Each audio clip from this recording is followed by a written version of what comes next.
This video is by no means a tutorial. I simply wanted to create this video to show how I made this dagger from start to finish and explain some of the things I learned and where I found the technique shown. This is mostly a series of clips starting with 3D printing all the way to finishing paint. I skipped a couple parts that were outside like clear coating and the main primer. Otherwise, enjoy.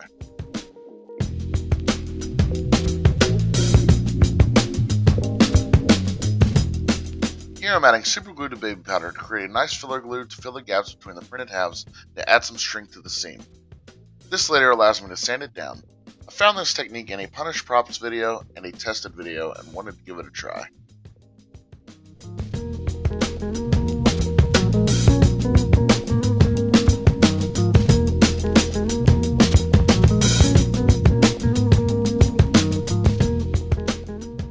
Using Bondo is pretty basic.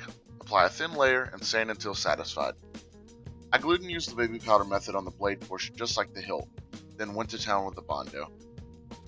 I found using my finger to apply Bondo was a bit easier to control where it went and how much went there.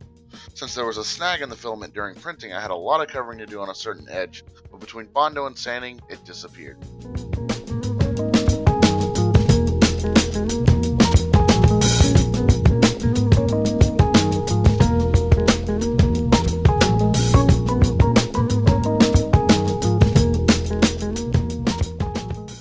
At this point, I realized I had a bit of a warping issue in the prints. The two halves were so uneven it took me around an hour to get it to a point that I could fill the void with the baby powder method.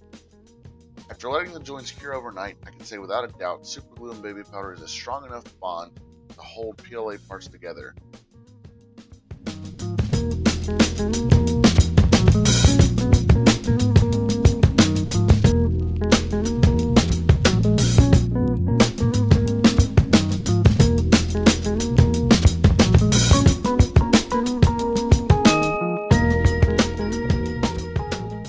So the black coat you are seeing now is the third repaint beginning. After filler primer and sanding and repriming again with black, I couldn't seem to get the perfect look. Third time's the charm. Finally got the look I was looking for and clear coated it immediately.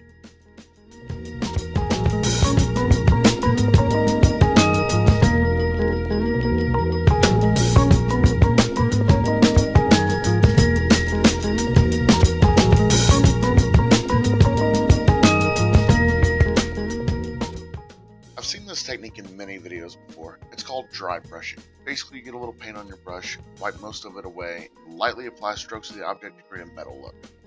I started off with a gunmetal metallic and then moved to a silver metallic along most of the edges to give the blade a look of it being used. I also kept coats kind of light so the black would show through and make the blade look like it had a patina. The layers also helped with this.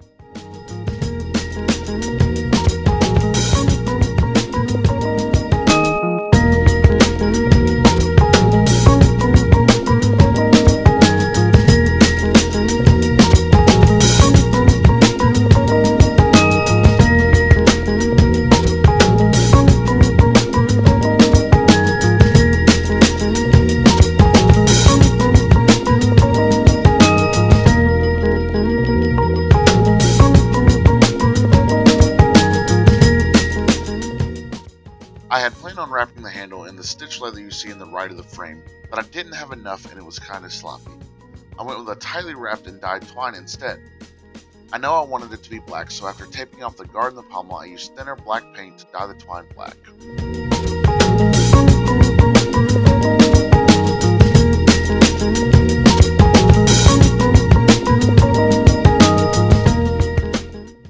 Although the finish isn't perfect, it's not bad for the first prop I've ever made. I plan on doing more in the future and may start doing commission work if I like it enough. The model isn't my own and will be listed in the description along with the song in the background. Thanks for watching.